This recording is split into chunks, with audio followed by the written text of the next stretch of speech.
I don't know how many of you are doing the Bible reading plan along with the church. If you are, then yesterday the reading was James chapter 3. And it's got some strong things, James has some strong things to say about our tongues. As I was reading through this past week and the weeks before, I thought, man, he really goes after the tongue. He seems to see the tongue as one of the worst sins and one of the most dangerous things about us. And it's funny, in our I guess in our sexualized culture, if you said what's the most dangerous body part in a person, I don't think the tongue comes to the mind in the top. You know, we think of our sexual organs or maybe the eyes as some of the most dangerous as far as what gets us off track or what spiritually hampers us. And James seems to think there is nothing more dangerous in the human body than our tongue and the words that we say and the things that come off of our tongue. Let me just read a couple of the verses. If you'll maybe look at with me with verse 5. The tongue is a small member, yet it boasts of great things. How great a forest is set ablaze by such a small fire. And the tongue is a fire. The tongue is a world of unrighteousness. The tongue is set among our members. It stains the whole body, setting on fire the entire course of life. And the tongue is set on fire by hell. Every kind of beast and bird, of reptile and sea creature can be tamed and has been tamed by mankind, but no human being can tame the tongue. It is a restless evil, full of deadly poison. Does that sound, so the first thing I want you to write is James overreaching when he describes the danger of the tongue? Is James overreaching when he describes the danger of the tongue? And I don't know if you've noticed this. I don't know how many sermons you've listened to. Probably more than you care to remember, right? But sometimes we as preachers, whatever we're preaching about, we try to make that the most important sermon you've ever heard. And so if we're preaching about the feet, then the feet are the most important thing. And then the next Sunday we're preaching about the hands, and the hands become the most important thing. So as I was reading that, I was kind of thinking, really, James, is the tongue really that dangerous? Is that really, what does he have so bad against the tongue and the dangers of the tongue?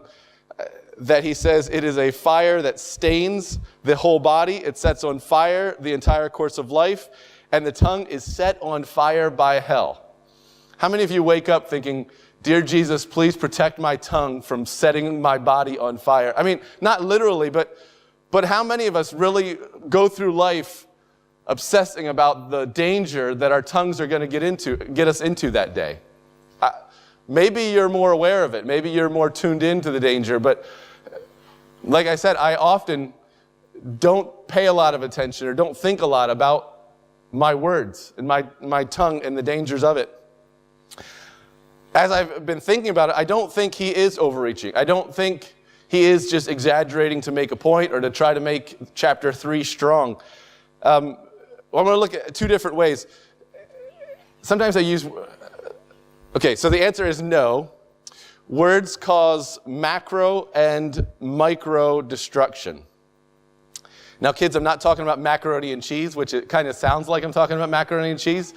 But macro just means like big picture, if you look at widespread. And then micro just means you take the big picture and you make it a small picture. So words cause big picture destruction. Macro destruction. I wrote some of these things down. I'm taking a course right now in Christian and classical literature. And one of the things that the professor that I have over and over always keeps telling us, the students he's teaching, is you have to go out there and you have to write books and you have to preach sermons because words matter. Words make a difference. And one of the ones I always catch is he says, armies move because of words. And especially working with the army, that hits home. That words and speeches and books set armies in motion. They create ideologies. They create worldviews. They create religions. All of that comes from words. All of those come because people express thoughts with words. bigotry and racism is promoted and is propagated, is passed on through words. The macro, on a worldwide level, the world we live in often is the world we live in because of the words that are passed on from generation to generation, the words that are transmitted either in text or electronically that are passed down. Words give a people their historical journey. Words give a people their present identity. Words give a people their vision of the future. I think we saw that with Barack Obama, somebody who didn't have a huge political career behind him. But he had ideas and he had charisma and he had words that caught attention, that catch attention. And now we see other politicians with words that catch people's attention, that are producing effects. Words matter. Actions, the old saying, actions speak louder than words, but they don't speak as much. They don't speak as often as words. We talk and we talk and we talk. We put out a vision of reality that people listen to and people accept, and it creates reality from the words that we listen to, from the words that we hear. That's just on a widespread level. Armies. You're here in Germany because of words that someone said, because of doctrines that someone taught. But then on a micro level, relationships live and die on words, don't they? All the married people should be shaking their heads like this. Yes. On a personal, interpersonal level, words kill or heal relationships. How many kids have heard the one, sticks and stones? What is it? There you go. But words can never, was there ever a bigger lie said? I mean, we use that as a defense mechanism. We say, your words can't hurt me. But words pierce and hurt so much deeper and so much longer than sticks and stones can ever do.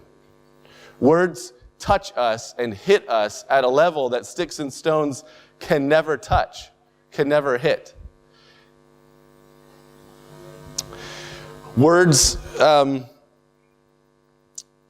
we lie with our tongues, we deceive with our tongues, we insult with our tongues, we gossip with our tongues, we spread rumors with our tongues, we're hypocritical with our tongues, we exaggerate with our tongues, we seduce with our tongues, we flatter with our tongues, we bully with our tongues, we abuse people with our tongues, we practice sarcasm and mockery with our tongues, we criticize with our tongues.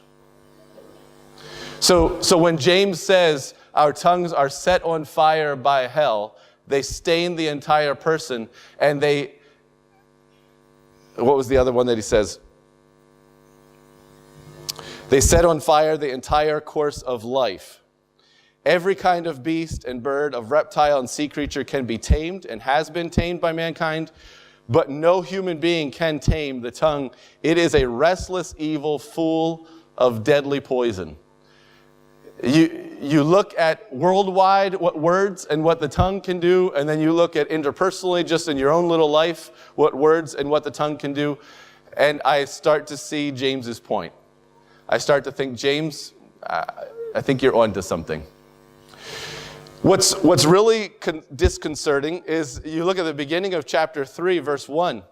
He says, "Not many of you should become teachers, my brothers, for you know that we who teach will be judged with greater strictness."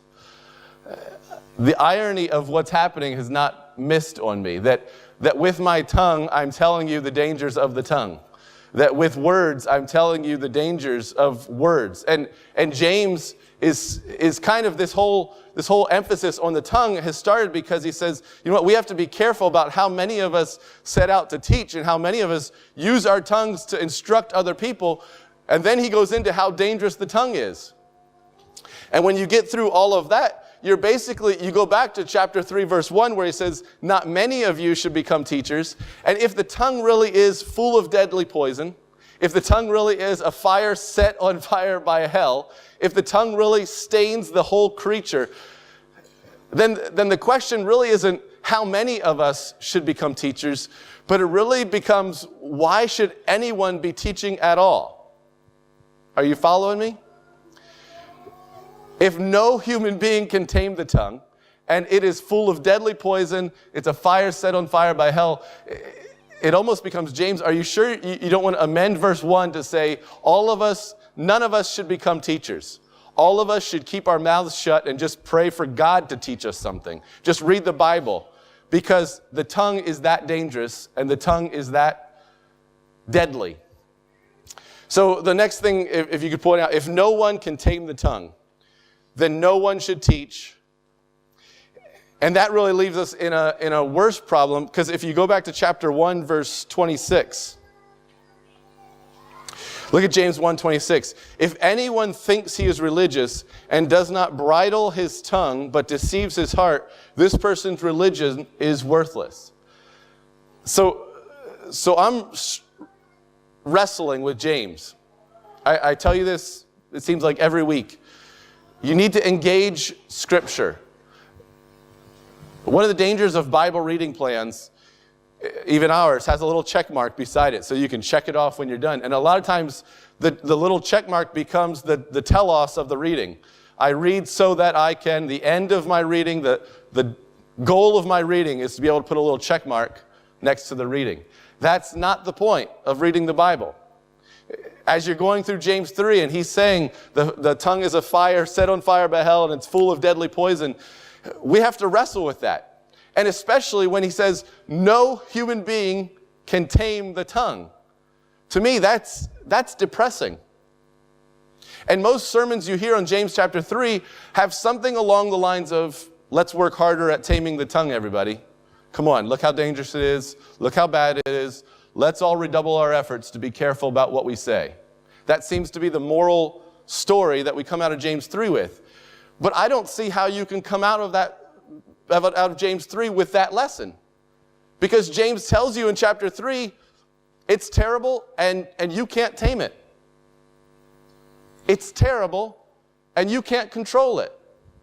So then to preach a message to you saying, let's work harder at controlling it, let's work harder at doing something, let's work harder, let's sweat more. James himself seems to be counteracting that and saying, you can't work harder to control it. You can't tame it.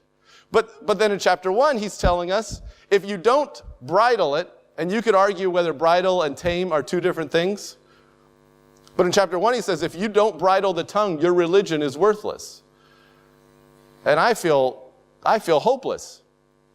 James, in chapter 1, you're telling us, if I don't bridle the tongue, my religion's worthless. And in James chapter 3, you're telling me that I can't tame the tongue, that it's so deadly and so evil and so bad that I can't do anything about it. Help.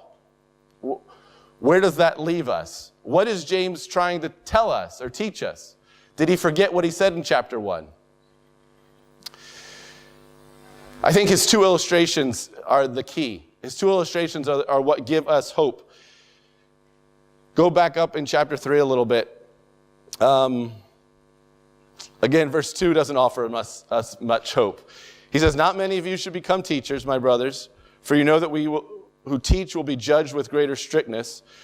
We all stumble in many ways. If anyone does not stumble in what he says, he is a perfect man.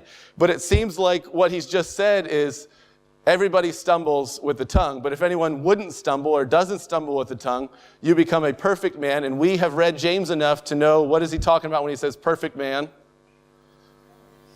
The telos. He's reached his destination. He's complete. He's mature. Able also to bridle his whole body. Look at verse 3. If we put bits into the mouths of horses so that they obey us, we guide their whole bodies as well. Look at the ships also. Though they are so large and are driven by strong winds, they're guided by a very small rudder wherever the will of the pilot directs. So also the tongue is a small member, yet it boasts of great things. I think on the very surface level, James is just making a size illustration. That a tiny bit, any horse equestrian people in here, a bit, that's right, something like that. A tiny bit controls a ginormous horse. And then a small rudder, and obviously the rudder of a ship is bigger than that, but then the ship itself is much bigger than a horse. So proportionally, the rudder gets bigger, but the ship gets bigger. And a small rudder controls a huge ship. A tiny bit controls a big horse. And then he's just drawing a size comparison and saying this small tongue that we have has such a huge impact on our whole lives, on our whole bodies. You go a step further, and it seems to offer some hope.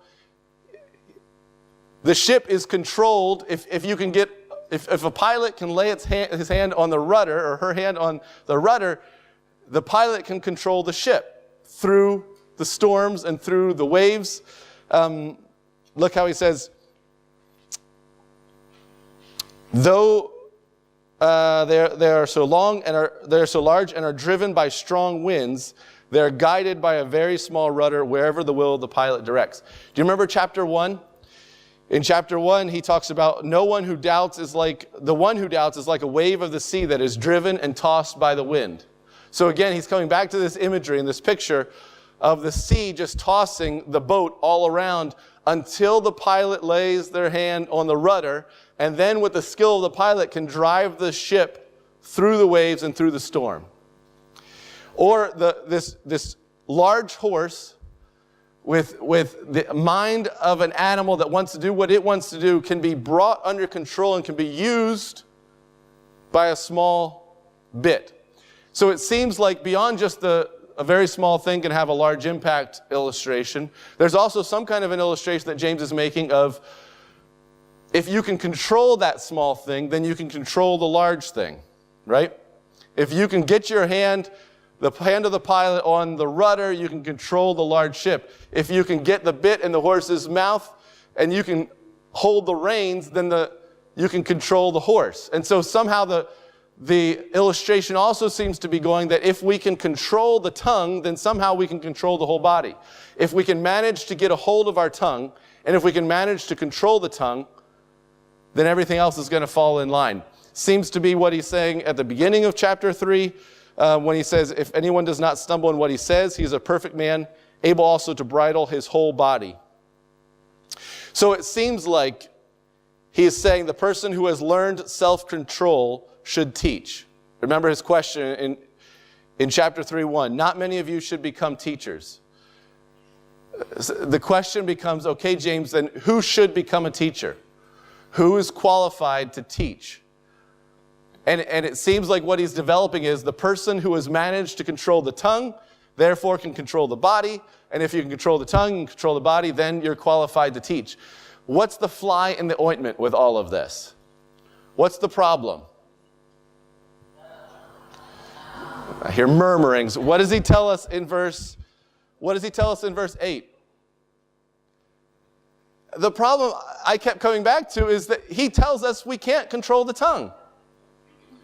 So it seems like he's leading us down this thing to say, if you can control the tongue, everything's great. If you can control the tongue, everything's great. Look at the ship. If you control the rudder, it's all good. Look at a horse. If you control the bit, it's all good.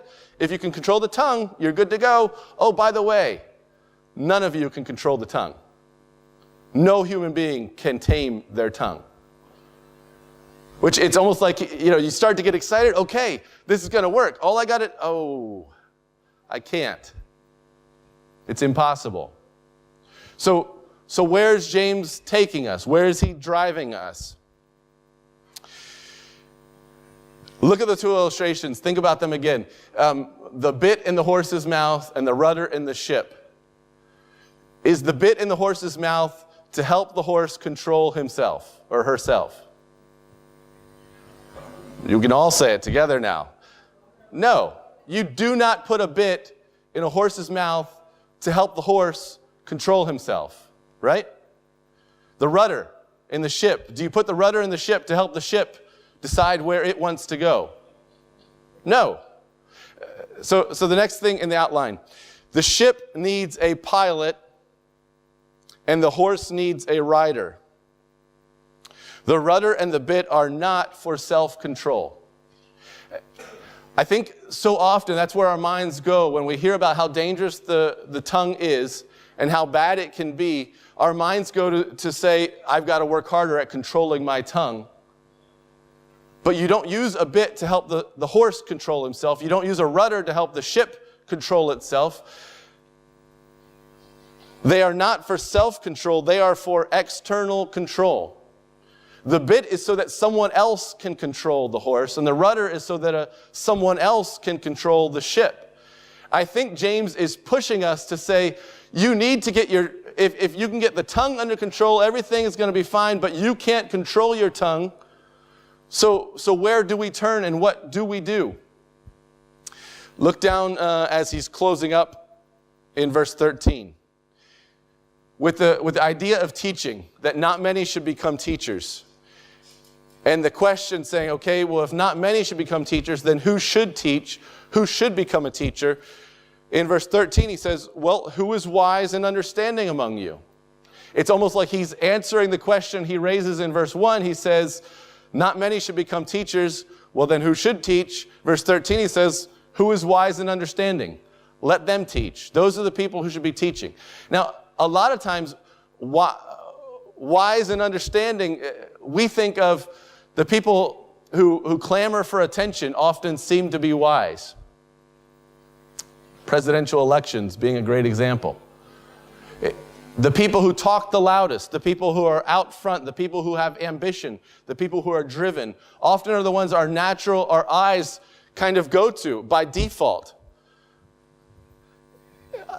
There's an illustration from the ancient Greeks that James and his audience would have known very well. And it's of a ship being tossed in the waves.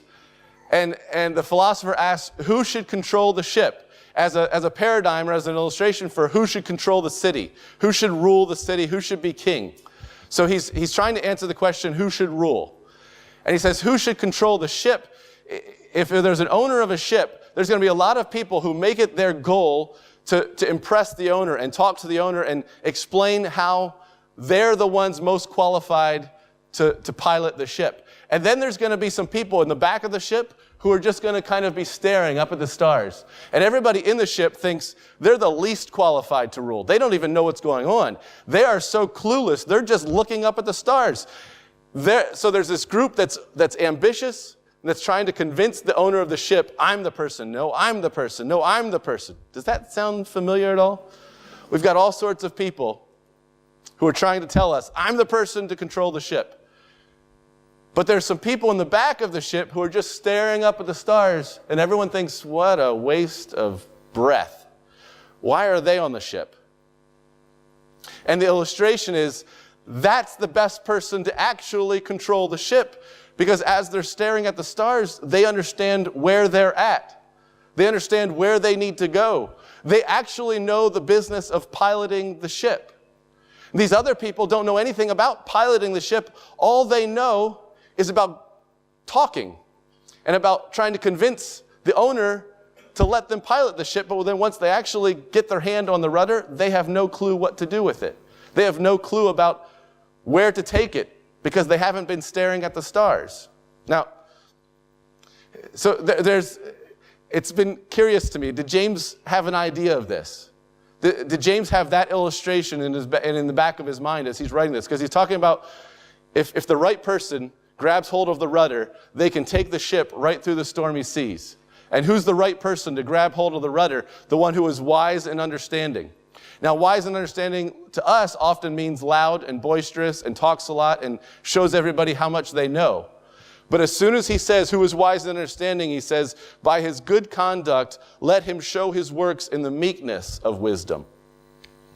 If you have bitter jealousy and selfish ambition in your hearts, do not boast and be false to the truth.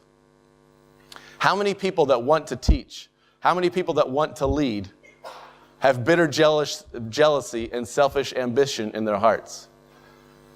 It's that illustration of people clamoring to get control and clamoring to be the leader and clamoring to teach. But then once it's actually given to them, they have no idea what to do with it because they don't have wisdom. All they have is rhetoric. If you have bitter jealousy and selfish ambition in your hearts, do not boast and be false to the truth. And then 3:15, this is not the wisdom that comes down from above. James is going to say there's an earthly, worldly wisdom, and then there's a heavenly, spiritual wisdom. And the earthly, worldly wisdom is earthly, unspiritual, demonic. Where jealousy and selfish ambition exist, there will be disorder and every vile practice. But the wisdom from above is. So he's saying, there are people that are going to try to convince you they're the right people to teach, they're the right people to lead, and they're going to be good at talking.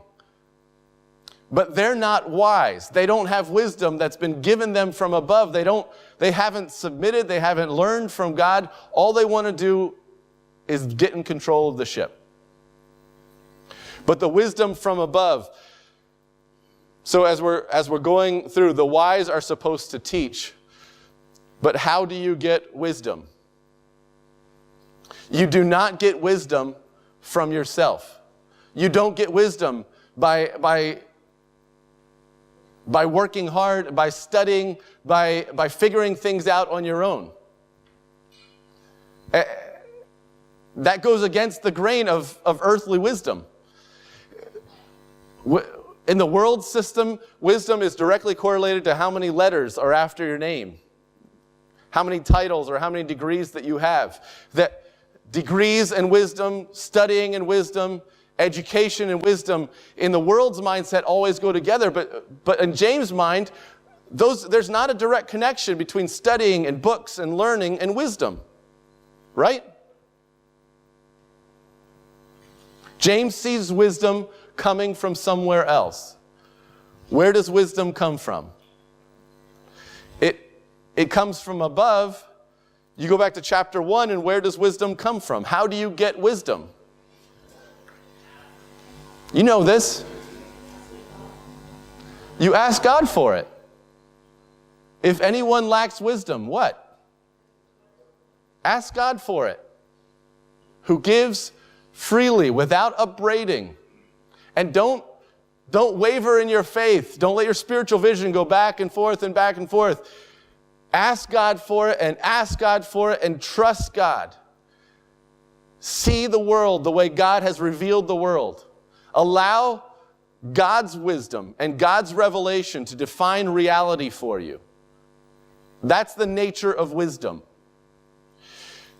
So the wise are supposed to teach, but how do you get wisdom? You don't get it from yourself. This is meant to be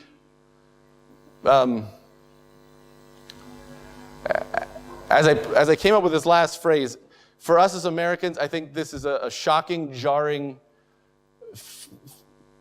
picture, word picture. You get it by taking the bit and giving God the reins. I think James is intending, he's pushing us with the illustration of the rudder and the ship and the illustration of the horse and the bit. He's pushing us to say, you cannot tame your tongue, you cannot control your body, you cannot have wisdom. The whole point is to submit to God. And for some reason, all week I've been praying this prayer for myself. And I have no problem saying, God, take control of the rudder, steer my ship. That I can say all day long. That doesn't bother me. My pride is okay with saying, God, I want you to be the pilot of my ship. But there is something that, maybe it's just me, I'm an exceptionally proud person, and so maybe this jars me more than it jars you. But there is something about saying, God, put a bit in my mouth and take the reins and control me. The picture of me becoming like the horse and God becoming the rider is disturbing to me. I don't like that much submission. I don't like that much humiliation. I like the teamwork picture better, where God, I'm this giant, strong ship, and God's the pilot, and together we're going to go right through the waves. But the picture of God saying, Duane, here's a bit for your mouth. I'm going to have the reins, and when I yank, you turn. And when I pull back, you stop. And when I kick, you go. That has been jarring for me this week. And I think it's meant to be jarring for us. Do you notice what he said? He said, we can tame every single animal. That if we set our minds to it, we can bring animals under control. But we can't bring ourselves under control until we say, God, you have to tame me. I can tame them, but you have to tame me. You have to control me. So God, I want you to be the captain. I want you to be the pilot. I want you to take the rudder, and I want you to tell me where to go. God, I want you to be the rider. I will take the bit in my mouth, and when you say go, I'll go. When you say stop, I'll stop. When you say turn, I'll turn. So day after day this week, I've been praying, God, I don't want to say anything that is not your will. I don't want to do anything that is not your will. And then about 30 minutes later, I catch myself taking the bit out and saying, God, just a second, I've got to do some stuff, and then I'll get back under your control. And over and over and over, I find myself rebelling to that much control of God having that much control over me. We like the idea of Christianity where God's our friend, where God's our Savior, where God's our Father, where God's the one blessing us. But there is just as tightly woven in to the picture of God being our friend that loves us and blesses us is God being our Lord that controls us and is master over us. And this is not new to James. It's not like James is pioneering or saying something that no one has ever said before. Jesus Christ himself, who is God, very God, came to earth. And what did he say on earth? He said, I only say what the Father gives me to say. I only do what the Father gives me to do. Do you realize that I am rebelling at a level of humility and submission that Jesus Christ accepted? How arrogant are we to say, okay, it's fine for Jesus, God himself, to submit to the point of taking a bit in his mouth and saying, Father, tell me what to say. Father, tell me what to do. Father, tell me when to go. Father, tell me when to stop. An equal with God saying that. And then little Aunt Duane, not Aunt Duane, but like insect Duane. Sometimes I don't think. Little insect Duane has a problem with the bit. Little insect Duane says, I don't think I'm going to give God that much control over my life. Or look at the words of Paul. Romans chapter 12. What does Romans chapter 12 say? Verse 1. I'm trying to find it in my index cards. Present your bodies as a living sacrifice. A living sacrifice. We don't make sacrifices very often anymore. But that mental image is just as stark as a bit in the mouth and God having the reins. A living sacrifice lays down their life and gives up their life and says, now I live for you. Every second of every minute of the day is yours, God. You tell me what to say. You tell me where to go. You tell me when to stop. You tell me when to start. That is the call for Christians. Yes, it's a call to enter the family of God and be adopted by a loving Father and to be saved from hell and to have God's grace poured out on you. Yes, it's a call of love and acceptance. It's a call of mercy and grace. It is also a call of submission. And it is a call of servanthood. We're called to put the bit in our mouths, to give God the reins, and to say, tell me what to do. Tame me, God. Take control of me. God's control and wisdom turn our evil tongues of fire into fruitful agents of peace. Look at these last two verses. The wisdom from above is first pure, then peaceable, gentle, open to reason, full of mercy and good fruits, impartial and sincere, and a harvest of righteousness is sown in peace by those who make peace. Could you get a more diametrically opposed description? In verses 5 to 9, he paints the tongue as the most wicked, vile, evil, set on fire by hell itself part of our body.